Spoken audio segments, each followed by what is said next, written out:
warahmatullahi wabarakatuh. Bismillah, alhamdulillah, wassalatu wassalamu ala rasulillah wa ala alihi wa sahbihi wa mawalah.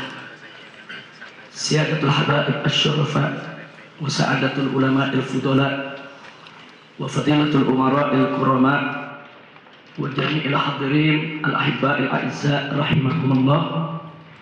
Usikum jami'a wa nafsi bittaqwallah wa ta'ati rasulih, fasallahu subhanahu wa ta'ala an yaj'alana jami'an minal muttaqin. Saya selaku Ketua Pembina Gerakan Nasional Pengawal Fatwa MUI atas nama segenap pengurus daripada GNPF menyampaikan apresiasi dan penghargaan yang tinggi kepada Majelis Ulama Indonesia yang dipimpin oleh orang tua kita Muhtaram Mukarram Kiai Haji Ma'ruf Amin hafizahullah ta'ala wara'ah, yang selama ini telah menjadi jembatan antara kami dengan pemerintah sehingga terbuka pintu komunikasi. Karena pada awalnya memang kami GNPF MUI tetap bertahan akan menggelar aksi bela Islam 3 itu di Bundaran HI. Sementara pemerintah, dalam hal ini Kepolisian Republik Indonesia, itu memberikan alternatif lain, yaitu mereka mengusulkan agar kami tetap sholat Jumat di Istiqlal. Nah, kemudian masing-masing daripada kami, sebagaimana kita ketahui, selama ini bertahan dengan pendapatnya, dan akhirnya ini menjadi polemik, bahkan menjadi polemik nasional. Nah, karena itu kita berterima kasih kepada Majelis Ulama Indonesia yang telah hadir di tengah-tengah antara kami, yang kemudian mengkomunikasikan sehingga kami masing-masing pihak bisa mendengar dengan jernih argumentasi masing-masing. Jadi apa argumentasi kepolisian yang semula mengusulkan di Istiqlal, dan apa argumentasi kami yang bertahan di Bundaran HI. Jadi sebetulnya setelah dibuka komunikasi tersebut melalui beberapa dialog, kita dapatkan bahwa masing-masing pihak ini punya etikat baik, baik dari kepolisian maupun dari GNPF. Kalau dari pihak kepolisian tadi sudah dijelaskan panjang lebar oleh Bapak Jenderal Muhammad Tito Karnavian selaku Kapolri. Sementara dari GNPF perlu saya singgung sedikit sebelum saya sampaikan butir-butir kesepakatannya, bahwa kenapa kami bertahan di Bundaran HI, karena belajar dari pengalaman aksi 4.11, di mana tatkala kami menggelar sholat Jumat di Istiqlal, tanpa diduga jutaan umat Islam datang tumpah ruah. Itu di dalam masjid tidak menampung, padahal masjid sudah 5 lantai, tempat parkiran pun juga tidak menampung. Dan yang paling berbahaya adalah manakala bubar sholat Jumat, di mana begitu umat keluar dari dalam masjid melalui pintu terjadi penyempitan, kemudian lewat tangga juga, dan begitu keluar di bawah ada pintu lagi terjadi penyempitan, bergabung dengan jutaan umat Islam yang ada di luar masjid. Nah, ini ada yang terhimpit, ada yang jatuh, ada yang terinjak, ada yang pingsan, dan ini sangat membahayakan daripada jiwa peserta aksi. Nah, itulah sebabnya di awal pertama kami sampaikan kepada pihak kepolisian, kami menolak kalau kami harus mengulangi kondisi yang serupa. Karena yang kami pikirkan dari GNPF adalah bahwa keselamatan jiwa peserta aksi itu harus diutamakan, tidak boleh diabaikan.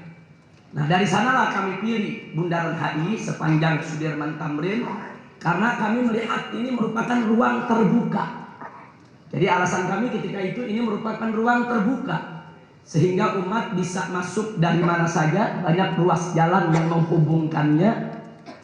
Sehingga menurut kami ketika itu bahwa ini lebih aman bagi keselamatan jiwa para peserta aksi. Ditambah lagi mobilisasi kendaraan ambulan, logistik, juga aparat keamanan itu lebih mudah.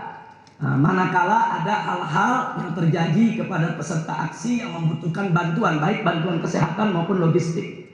Tapi di Istiqlal tanggal 4/11 yang kemarin, ambulan tidak bisa masuk, mobil logistik tidak bisa masuk. Saya sendiri dari dalam masjid menuju mobil komando 2 jam baru sampai. Itu pun harus berjuang mati-matian lewat desakan dan himpitan. Nah, ini kami jelaskan kepada pihak kepolisian, sehingga pihak kepolisian bisa memahami apa sebetulnya argumentasi kami. Jadi di sini bukan kami keras kepala atau ngotot dengan kemauan kami, tapi ada pertimbangan keamanan. Nah, selanjutnya kepolisian menawarkan kepada kami lapangan Monas. Nah, di sini kami diskusi, kami pelajari semua segi. Apakah lapangan Monas ini satu mampu menampung daripada jutaan umat Islam yang akan ikut? Yang kedua, apakah pintu-pintu Monas ini pada nantinya tidak akan terjadi penyempitan pada saat umat itu bubar meninggalkan Monas? Nah, intinya kami tidak mau sampai nanti terjadi hal serupa seperti di Istiqlal. Nah, akhirnya kami sepakat, kalau memang di Monas tentu ada syarat-syarat yang harus dipenuhi secara teknis. Yaitu pertama, seluruh pintu Monas itu harus dibuka. Yang kedua, harus dibuat pintu-pintu darurat sementara untuk evakuasi atau untuk mobilisasi daripada kendaraan ambulan, logistik dan lain sebagainya. Dan itu disepakati. Nah, ini artinya sebagai solusi jalan keluar. Nah, kemudian ditambah lagi kita harus membentuk posko-posko, posko-posko medis, posko-posko logistik, bahkan sampai tempat-tempat pengambilan wudhu dan toilet-toilet yang dibutuhkan oleh peserta aksi. Nah, setelah melalui dialog, komunikasi, diskusi yang begitu panjang, nah akhirnya kami mendapatkan kesepakatan yang cukup bagus. Ini menjadi win-win solution. Jadi ini baik untuk pengamanan. Sebetulnya kami juga ingin aman, tidak ada yang tidak ingin aman. Dan baik juga untuk keselamatan jiwa peserta aksi. Nah, dari sinilah akhirnya yaitu kita menyepakati beberapa kesepakatan yang perlu saya sampaikan pada kesempatan ini. Tapi sebelumnya saya sampaikan sekali lagi penghargaan kepada Majelis Ulama Indonesia yang telah menjadi jembatan, dan kami sampaikan juga penghargaan yaitu kepada Bapak Kapolri secara khusus dan umumnya kepada seluruh jajaran Polri, yaitu yang telah membuka pintu komunikasi sehingga kita mencapai kesepakatan yang insya Allah ini menjadi solusi bagi kita semua untuk persatuan dan kesatuan negara kesatuan Republik Indonesia. Yaitu yang pertama, GNPF, MUI dan Polri sepakat bahwa aksi bela Islam 3 tetap akan digelar pada hari Jumat tanggal 2 Desember 2016 dalam bentuk aksi unjuk rasa yang super damai berupa aksi ibadah gelar sajadah untuk sholat Jumat. Akan tetapi tanpa merubah tuntutan utama aksi 212, yaitu tegakkan hukum yang berkeadilan. Dan target kami tetap untuk penista agama agar ditahan. Nah, jadi damai yang kita maksudkan di sini adalah mekanisme penyampaian unjuk rasanya itu harus terhormat, bermartabat, bernilai ibadah, sehingga menjadi satu aksi yang super damai, bukan lagi damai. Nah, karena itu kami juga menyampaikan apresiasi untuk poin yang pertama ini kepada Bapak Kapolri dan seluruh jajaran yang selama ini telah memproses Ahok, yaitu dengan proses yang cukup cepat, profesional, sehingga pada hari Jumat kemarin itu akhirnya pelimpahan tahap pertama telah dilakukan, yaitu oleh Reskrim Mabes Polri ke Kejaksaan Agung, dan kami sendiri juga dari GNPF sudah mendatangi Kejaksaan Agung. Kami diterima oleh Jampidum, diterima oleh Jamintel, diterima oleh seluruh direktur yang berkaitan dengan kasus tersebut, dan kami sudah sampaikan kepada kejaksaan harapan-harapan kami. Yaitu kami berharap yang pertama, agar berkas yang sudah dilimpahkan oleh kepolisian ke kejaksaan secepatnya di P21. Jadi agar tidak bolak-balik, yaitu berkas tersebut. Dan yang kedua, agar segera dilimpahkan ke pengadilan. Nah, karena masalah ini sudah menyebabkan kegaduhan nasional, bahkan heboh internasional. Ini tidak boleh lagi diulur-ulur waktu, harus segera ada keputusan. Nah, kemudian yang ketiga, kami tetap minta kepada pihak kejaksaan untuk melakukan penahanan. Nah, jadi di sini kita terima kasih kepada Kepolisian Republik Indonesia yang telah memproses daripada kasus ini hingga sampai dilimpahkan ke Kejaksaan Agung. Selanjutnya tentu kami akan terus kawal yaitu kasus ini hingga tuntas. Karena GNPF MUI, yaitu Gerakan Nasional Pengawal Fatwa MUI, sejak didirikan itu sudah mendeklarasikan diri bahwa fatwa MUI harus dilaksanakan oleh negara. Jadi fatwa MUI harus ditegakkan. Penista agama tidak boleh dibiarkan. Karena di Republik Indonesia ini agama apapun tidak boleh dinista. Siapapun orangnya. Tidak boleh ada penistaan terhadap agama apapun. Tidak boleh ada penistaan terhadap agama Kristen. Tidak boleh ada penistaan terhadap agama Katolik. Tidak boleh ada penistaan terhadap agama Hindu. Tidak boleh ada penistaan terhadap agama Buddha. Tidak boleh ada penistaan terhadap keyakinan Konghucu. Apalagi penistaan terhadap agama Islam selaku agama mayoritas daripada penduduk negara Kesatuan Republik Indonesia. Nah, itu bagian pertama yang perlu saya sampaikan pada kesempatan ini, bahwa kami dengan pihak Polri telah sepakat aksi bela Islam 3 tetap akan digelar pada hari Jumat 2 Desember 2016. Yang kedua, GNPF MUI dan Polri juga telah sepakat bahwa dalam aksi bela Islam 3 akan digelar zikir dan doa untuk keselamatan negeri serta tausiah umarok dan ulama di lapangan Monas dan sekitarnya dari jam 8 pagi hingga sholat Jumat. Jadi kami sepakat, kami akan gelar sejadah di tempat yang sudah ditentukan nanti. Kemudian kami akan berzikir, berdoa, dan kami akan berikan kesempatan kepada para umarok untuk menyampaikan amanatnya kepada umat. Dan pada saat yang sama juga kita berharap para umarok juga akan mendengar tausiah-tausiah yang akan disampaikan oleh para ulama. Dan insya Allah sholat Jumat tersebut yang akan bertindak sebagai khatib adalah guru kita semua, panutan kita, teladan kita, pimpinan kita, yaitu Ketua Umum Majelis Ulama Indonesia Kiai Haji Ma'ruf Amin hafizahullah ta'ala wa ra'ah. Nah, kemudian berkenaan dengan kesepakatan kedua ini, kami mengajak seluruh jajaran TNI dan Polri agar ikut bersama aksi bela Islam 3 ini untuk berzikir, berdoa, bersolawat, sholat Jumat bersama, dan mendengarkan tausiah dari para umarok maupun ulama kita. Jadi kami berharap nanti bahwa jajaran TNI dan Polri bukan hanya sekedar menjaga keamanan, tapi ikut serta yaitu di dalam aksi bela Islam tersebut dalam bentuk berzikir dan berdoa bersama. Tadi sudah disampaikan oleh Bapak Kapolri, yang juga beliau yaitu insya Allah akan mengerahkan daripada yaitu kepolisian. Di samping ada menjaga keamanan, ada bertugas untuk memonitor, juga akan ada yang ikut bergabung, berbaur bersama umat Islam dalam acara tersebut.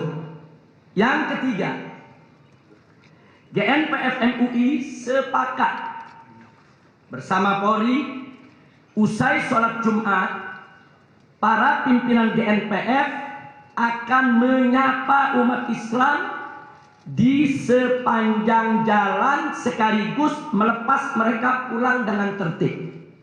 Jadi ini sebagai tanggung jawab daripada GNPF.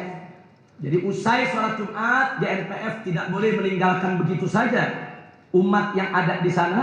Karena sepulang umat itu tentu mereka akan memenuhi beberapa ruas jalan sesuai dengan arah pulang ke daerahnya. Nah, karena itu nanti GNPF akan membagi tugas untuk melepas mereka. Jadi mana yang pulang ke arah utara, ke arah selatan, ke arah timur, ke arah barat, itu akan ada pimpinan-pimpinan GNPF yang akan menyapa mereka, menyalami mereka, dan menjelaskan kepada mereka agar mereka pulang dengan tertib. Karena ini diperkirakan masa yang turun cukup banyak, ini tentu memerlukan waktu. Itulah sebabnya acara di Monas cukup sampai Jumat saja. Karena kalau acara di Monas sampai asar, nanti membubarkan umatnya semakin sore semakin sulit. Karena akan datang gelap. Nah, maka itu acara di Monasnya sampai usai Jumat, katakanlah sampai jam 1. Setelah itu para pimpinan GNPF akan turun ke jalan dengan kendaraan menyapa umat dan meminta mereka pulang dengan tertib ke daerah masing-masing.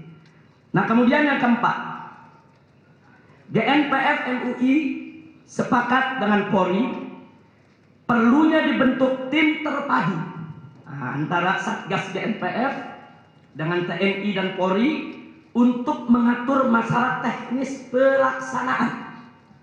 Nah, ini ada tim terpadu yang dibentuk untuk mengatur teknis pelaksanaan yang mencakup: 1. Penetapan kiblat dan posisi panggung, mimbar dan mihrab, serta pengaturan shaf supaya tertib dan rapi. 2. Membuka semua pintu Monas dan pembuatan pintu-pintu darurat di sekitar Monas. Ini nanti tim terpadu yang akan turun langsung ke lapangan untuk membuat sketsanya. 3. Menyediakan posko-posko medis dan logistik serta tempat wudhu dan toilet. Kemudian D yang keempat, menempatkan Satgas GNPF yang terdiri dari laskar-laskar berbagai elemen organisasi Islam. Itu dijadikan Satgas GNPF yang mana akan ditempatkan di setiap perempatan sepanjang Sudirman Tamrin. Itu dari pagi mereka sudah akan ditempatkan untuk apa? Untuk menyambut kedatangan yaitu umat Islam dari berbagai daerah dan menuntun mengarahkan mereka untuk ke lokasi yang akan digelar pelaksanaan sholat Jumat. Jadi dari mulai perempatan Semangginya, perempatan Ben Hill-nya, perempatan HI-nya, kemudian perempatan Kebon Sirihnya, perempatan Patung Kudanya, itu semua akan ditempatkan Satgas. Nah, kemudian yang berikutnya yaitu mengatur shaf di luar Monas manakala lapangan Monas tidak menampung. Sebagaimana tadi disampaikan oleh Bapak Kapolri, kalau Monas tidak menampung maka akan diatur shaf-shaf di luar Monas. Nah, ini juga menyangkut teknis. Nah, kemudian yang berikutnya lagi yang tidak boleh dilupakan, tim terpadu ini juga wajib mengatur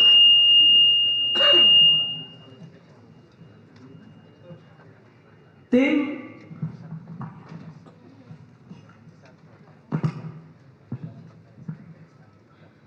terpadu ini juga akan mengatur bagi peserta aksi dari luar agama Islam. Nah, ini Pak Kapolri kita ingatkan bersama, karena dari luar agama Islam kalau lihat dari 411 banyak juga yang ikut. Nah, karena memang aksi bela Islam ini lintas madhab, lintas aliran, lintas budaya, bahkan lintas agama. Nah, karena besok ini merupakan aksi ibadah, tentu mereka perlu punya tempat tersendiri yang mereka bisa aman dan nyaman tanpa terganggu rasa keagamaan mereka. Nah, karena kami semua punya tujuan yang sama, yaitu tegakkan hukum, tegakkan keadilan, tidak boleh ada agama apapun yang dinista. Nah, justru tema inilah yang membuat mereka-mereka yang ada di luar Islam pun ikut mendukung gerakan ini. Nah, ini juga merupakan kewajiban dari tim terpadu yang secara teknis nanti akan ada rapat sendiri yang tentu tidak bisa kita sampaikan pada kesempatan ini. Yang terakhir, yang kelima, nah ini kesepakatan.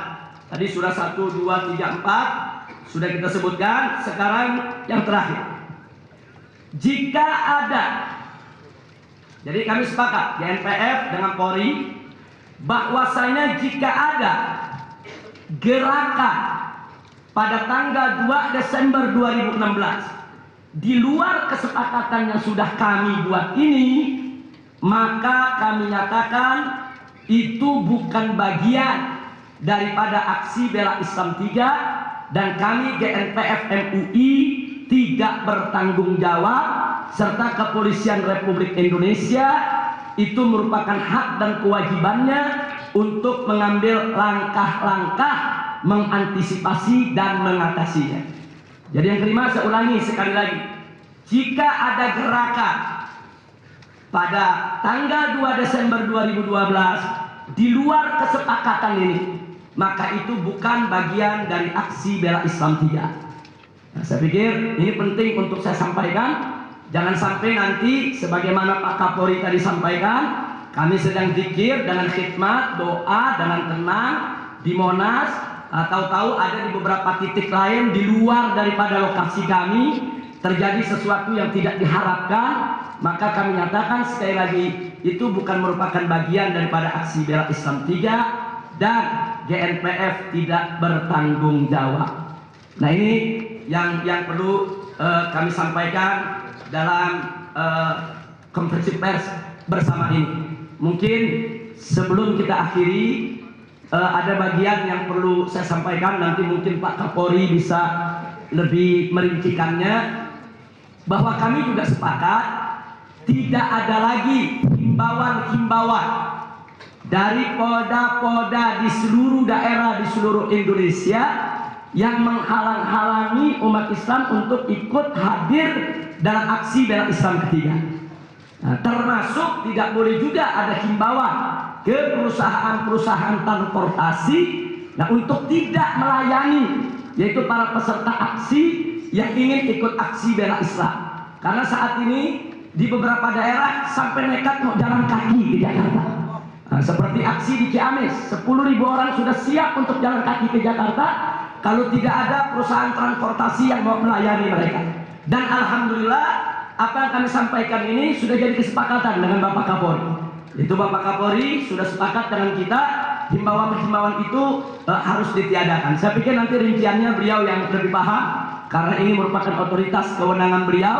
Dari saya mewakili GNPF, sekian yang bisa saya sampaikan. Sekali lagi, saya sampaikan apresiasi dan penghargaan kepada Majelis Ulama Indonesia sebagai orang tua kami yang telah menjadi jembatan sehingga komunikasi ini terbuka, dan terima kasih kepada Bapak Kapolri dan seluruh jajarannya yang juga telah membuka komunikasi dialog sehingga terjadi kesepemahaman di antara kami. Nah, satu hal yang perlu saya ingatkan, bahwa aksi damai ini tetap membangkitkan semangat kami untuk menegakkan keadilan dan untuk menegakkan hukum, dan untuk kita bersama-sama yaitu menolak segala bentuk penistaan terhadap agama apapun. Nah, itu saja bisa saya sampaikan. Terima kasih. Dan selanjutnya saya ingatkan bahwa proses hukum Ahok akan tetap kita kawal sampai tuntas. Proses hukum Ahok akan tetap kita kawal sampai tuntas. Nah, akhirnya sebagai penutup, nah ini ada amanat dari Ketua GNPF. Saya pikir nanti boleh Pak Ustaz Bahtiar yang sampaikan itu. Hanya sebelum saya akhiri, saya nggak boleh lupa, tadi ada usul yang luar biasa dari Kiai Haji Ma'ruf Amin. Luar biasa. Beliau berharap setelah tanggal 2 Desember 2016 yang akan datang ini, ke depan ada rujuk nasional yang mengarah kepada dialog nasional yang melibatkan seluruh tokoh-tokoh nasional yang ada di negeri ini bersama pemerintah, bagaimana berdialog, berdiskusi, bermusyawarah untuk mencari solusi bagi problematika yang dihadapi oleh bangsa ini demi persatuan dan kesatuan NKRI. Jadi kami dari GNPF MUI, Pak Kiai, kami sambut usulan tersebut. Insya Allah, saya pikir ke depan kita mesti lebih menggiatkan untuk berdialog, dan mudah-mudahan Bapak Kapolri juga bisa mendukung daripada usulan ini. Terima kasih dari saya. Assalamualaikum warahmatullahi wabarakatuh.